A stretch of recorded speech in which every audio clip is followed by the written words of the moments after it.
Mastering Network Hacking from Beginner to Pro. Course 1. The Foundation. Beginner Level. Introduction to Course 1. Welcome to the first course in our series, The Foundation. The objective of this course is to build a rock-solid foundation in network security and ethical hacking. By the end of this course, you will understand the what and the why behind network attacks, be able to set up a safe virtual lab environment, and perform basic network reconnaissance without ever needing to connect to a target. We assume you have no prior knowledge. Every concept will be explained with simple language and real-world analogies. Our goal is not to make you a hacker yet, but to build the essential knowledge base upon which all future skills will rest. Module 1. Foundations of Network Security and Ethical Hacking. Introduction to Module 1. This foundational module establishes the ethical and conceptual groundwork for the entire series. You will learn the core vocabulary and the fundamental principles that separate an ethical hacker from a criminal.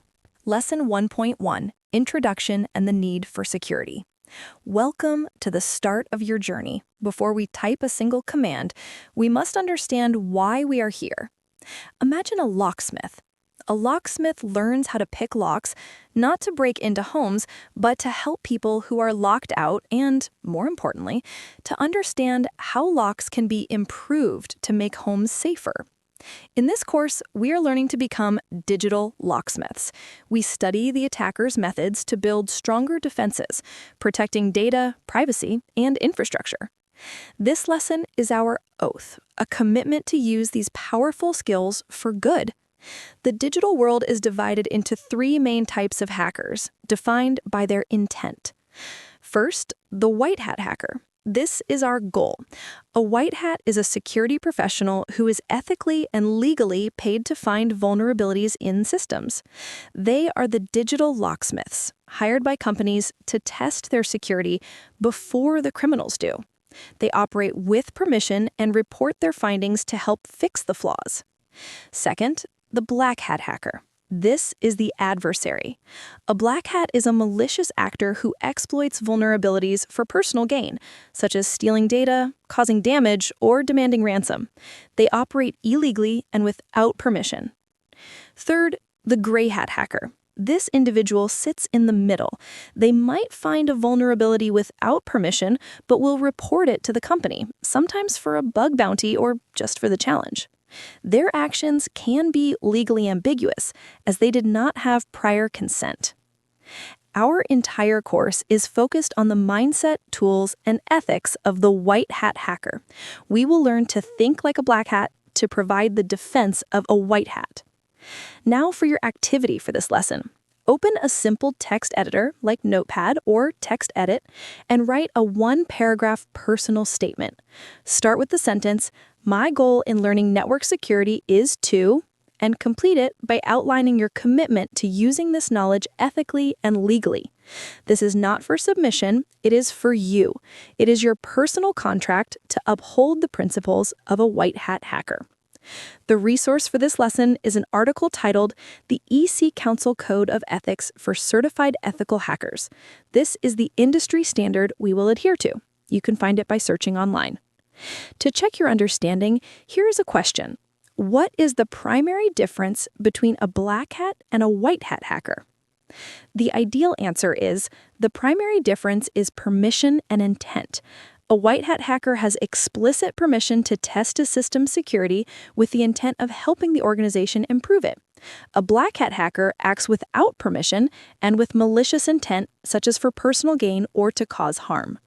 Lesson 1.2. Core Networking Concepts. Before we can learn how to attack or defend a network, we must understand what a network is. Thinking you can hack a network without this knowledge is like trying to navigate a city without knowing what streets, buildings, or traffic lights are. This lesson is our map and our legend. We will learn the basic language of networking so we can understand the digital city we are about to explore. Let's use the analogy of a postal service to understand a network. First, the IP address. This is like your home address.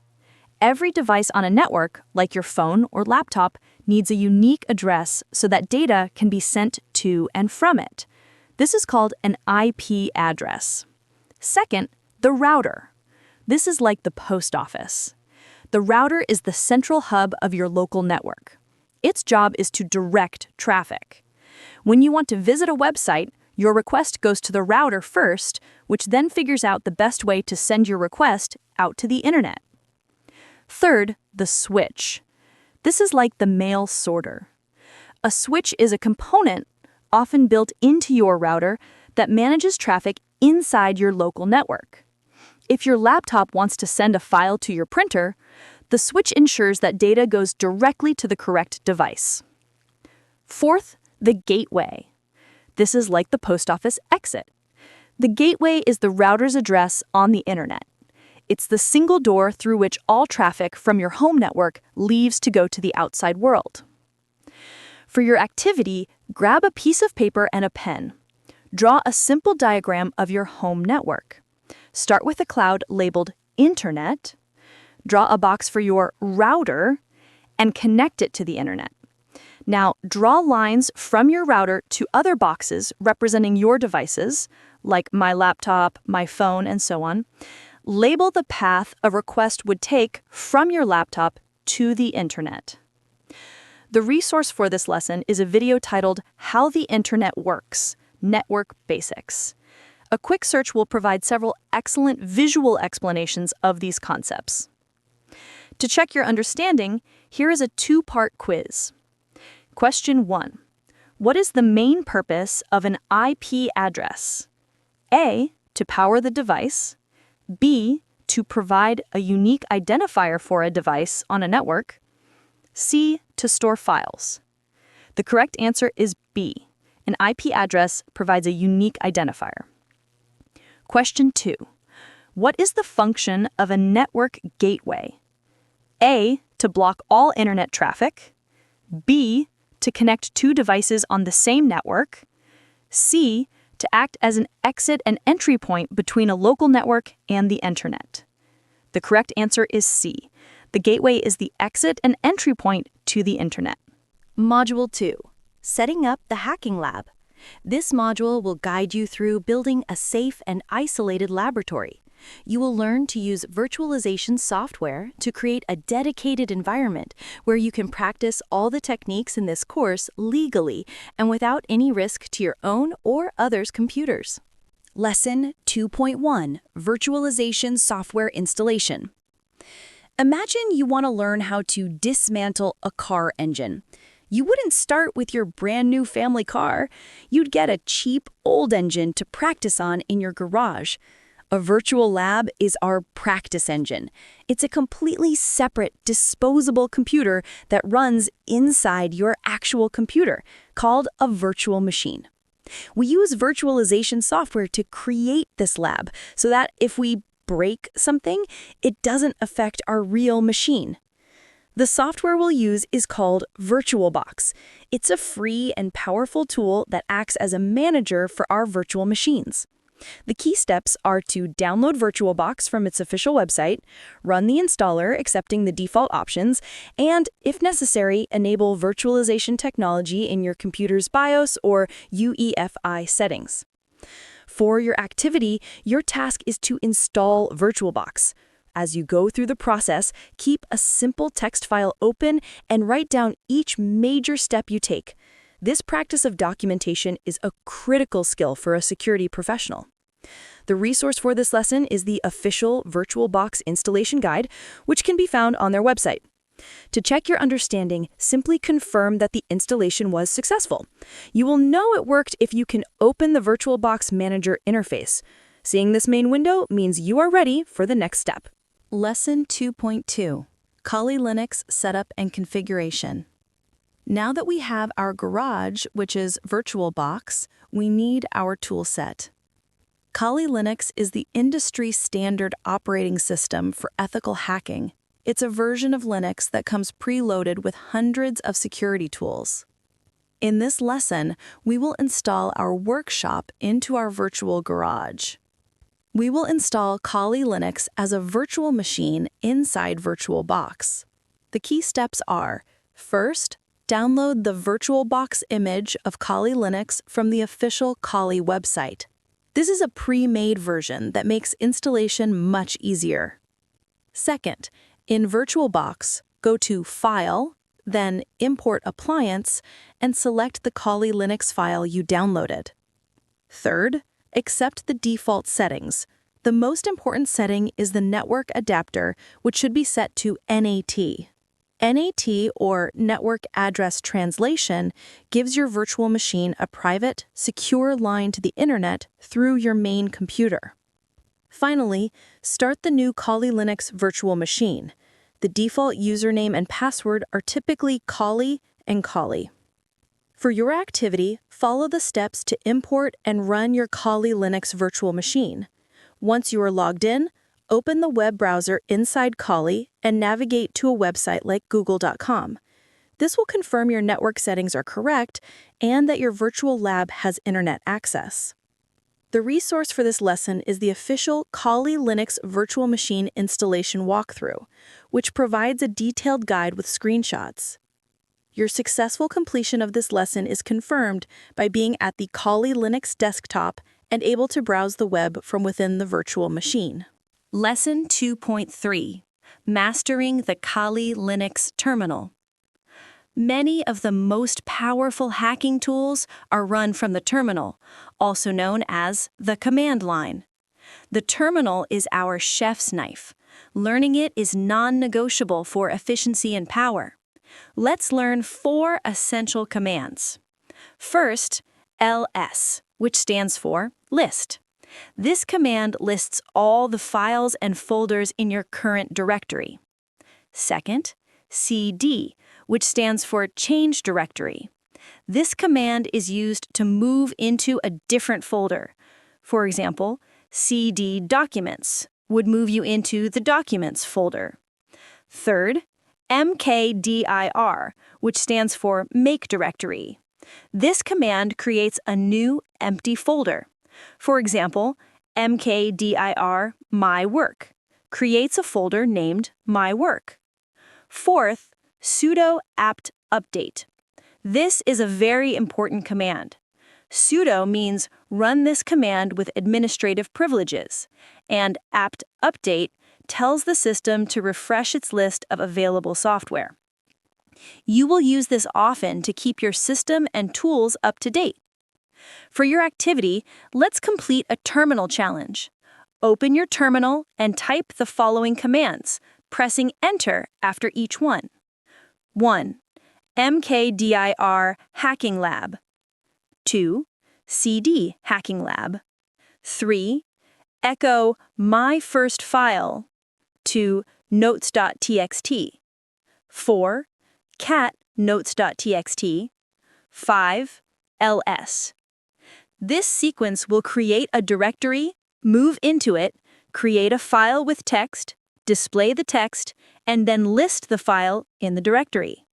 A useful resource is to search for a top 20 essential Kali Linux terminal commands cheat sheet online.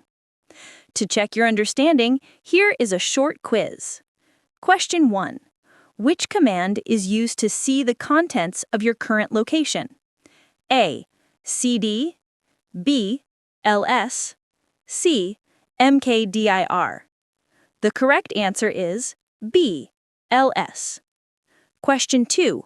What is the purpose of the sudo command? A. To delete files, B. To run a command with administrative privileges, or C. To search the internet. The correct answer is B. To run a command with administrative privileges. Module 3, Pre-Connection Attacks, Reconnaissance and Sniffing.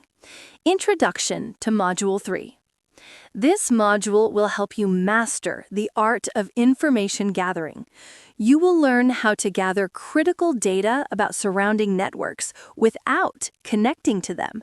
This is the first and most crucial phase of any network attack. Lesson 3.1, MAC addresses and wireless modes.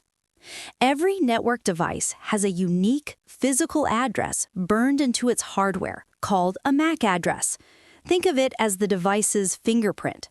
For a hacker, this is a problem because it can be used to trace activity. Therefore, one of the first steps is to change this fingerprint to something anonymous. This is called MAC spoofing. In Kali, we can change our MAC address using a few terminal commands. First, identify your wireless card by typing ifconfig. Your wireless card will likely be named WLAN0. Second, take the interface down with the command sudo ifconfig WLAN0 down. Third, change the MAC address using the MAC changer tool. To get a random MAC, use sudo MAC changer r WLAN0. Fourth, bring the interface back up with the command sudo ifconfig WLAN0 up. Finally, verify the change by running ifconfig again. For your activity, practice this 5-step process 3 or 4 times. Get comfortable with the sequence of taking the interface down, changing the address, and bringing it back up. For more background, search for a tutorial titled Understanding and Spoofing MAC Addresses. To confirm your understanding, run the command ifconfig after spoofing your MAC address. The output should show the new randomized MAC address, confirming the procedure was completed correctly. Lesson 3.2, Setting up Monitor Mode for Reconnaissance. By default, your wireless card operates in managed mode, meaning it only listens to conversations it is a part of. To be an effective information gatherer, we need to put it into monitor mode. This special listening mode allows us to see all the raw Wi-Fi data flying through the air around us. In Kali, we use the Aircrack-ng tool for this. First, identify your wireless interface, for example, WLAN0. Second, start monitor mode with the command sudo Aircrack-ng start WLAN0. This command will often create a new interface name like WLAN-o-mon. Third, verify the change by running the command iwconfig. The new interface should be listed with its mode as monitor. It's important to note that not all wireless cards support monitor mode. You may need a compatible USB wireless adapter for this course. For your activity, execute the commands to put your wireless card into monitor mode. Then practice returning it to managed mode by running sudo Aircrack-ng stop WLAN-o-mon. Switch back and forth between the two modes until you are comfortable. A helpful resource is a guide on choosing the right wireless adapter for hacking. To assess your work, run the iwconfig command. The output for your wireless interface, for example, WLAN-o-mon, should clearly show mode monitor. Lesson 3.3, Packet Sniffing and Targeted Reconnaissance. Now that our wireless card is in monitor mode, we can start listening. We need a tool that can help us make sense of all the network noise around us. That tool is Aircrack-ng. First, ensure you are in monitor mode. Second, start a broad scan by typing sudo Aircrack-ng WLAN0mon. Your screen will fill with information. The key columns are BSSID, which is the router's MAC address, and ESSID, which is the network's name. Third, once you've identified your own test network, press Ctrl-C to stop the scan. Fourth, perform a targeted scan with the command sudo Aircrack-ng space hyphen hyphen BSSID space BSSID of target space hyphen hyphen channel space channel of target space hyphen hyphen write underscore capture underscore file space WLAN0mon. This command tells Aerodump to listen only to that specific network and save everything it captures. For your activity, run a broad scan with Aircrack-ng. Identify your own test network, note its BSS ID and channel. Then stop the scan and run a new targeted scan. Let it run for a minute and watch as it shows your own devices connecting. For more information, search for the documentation on AeroDump-ng usage and output explanation. To assess your work, you should be able to see the AeroDump-ng interface running in targeted mode. The top part should list your target BSS ID, and the bottom part should list at least one client device associated with it. Lesson 3.4. The deauthentication attack. A deauthentication attack is used to disconnect a device from a network. It works by sending a fake disconnect message. This is useful to kick someone off a network, or, more strategically, to force a device to reconnect so we can capture its credentials, which we will cover later. The tool we use is Aircrack-ng. You will need 3 pieces of information from your targeted AeroDump-ng scan: the BSS ID of the router, the MAC address of the client device you want to disconnect, and your monitor mode interface name. The command is structured as follows: sudo airplay-ng --deauth 0-a BSS ID of router -c MAC address of client WLAN 0 mon. The --deauth 0 part tells the tool to send a continuous stream of deauthentication packets. For your activity, this is a hands-on exercise. Target your own phone or another device on your own test network.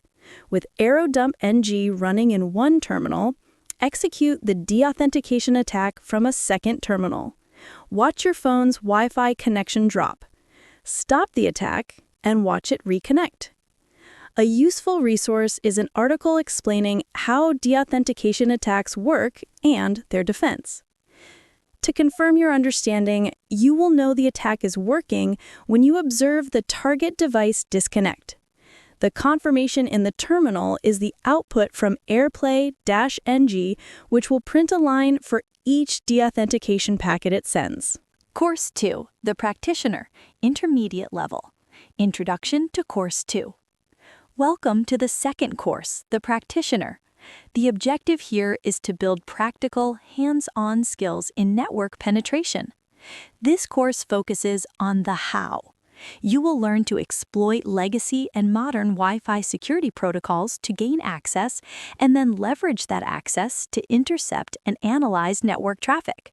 We assume you have mastered the foundational concepts from Course 1. Module 4, Gaining Access, Cracking WEP Networks. Introduction to Module 4. This module will help you understand and exploit the fundamental flaws of the outdated WEP protocol. While rarely seen today, studying WEP is a perfect academic exercise to learn the principles of cryptographic attacks and packet injection. Lesson 4.1, WEP Cracking Theory and Introduction. WEP, or Wired Equivalent Privacy, was the first security protocol for Wi-Fi. It failed spectacularly due to a flawed cryptographic implementation.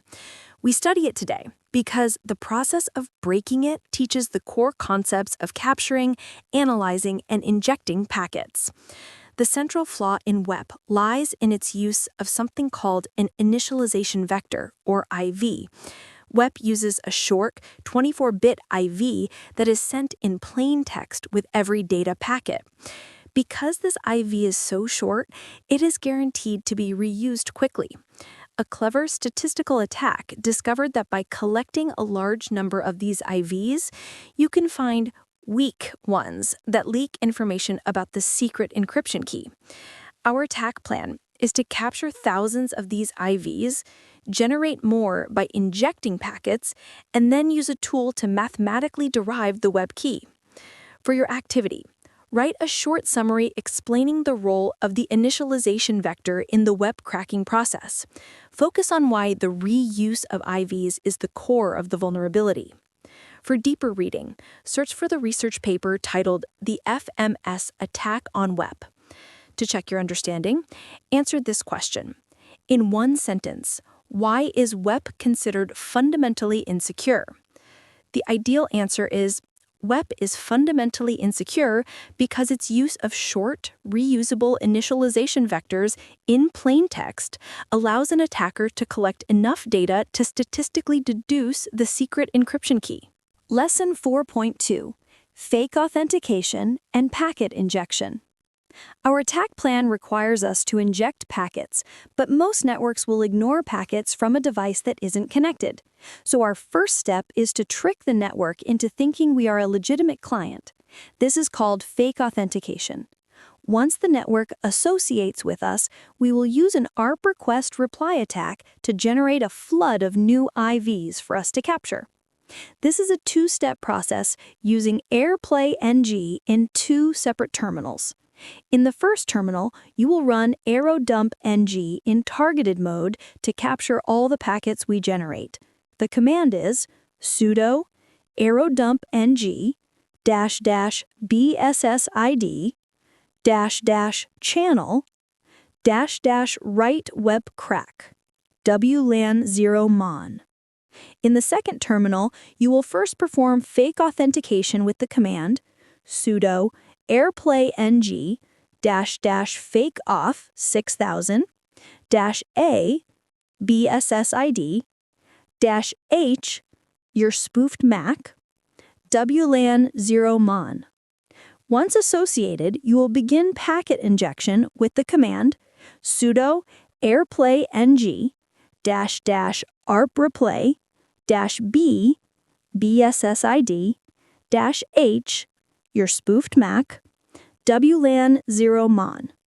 You will know this is working by looking at your aerodump-ng window. The number in the #data column should start increasing very rapidly. For your activity, set up a WEP-enabled test network. Execute the full workflow, start aerodump-ng capture, perform fake authentication, and then perform the ARP request replay attack. Let it run until you have at least 25,000 data packets.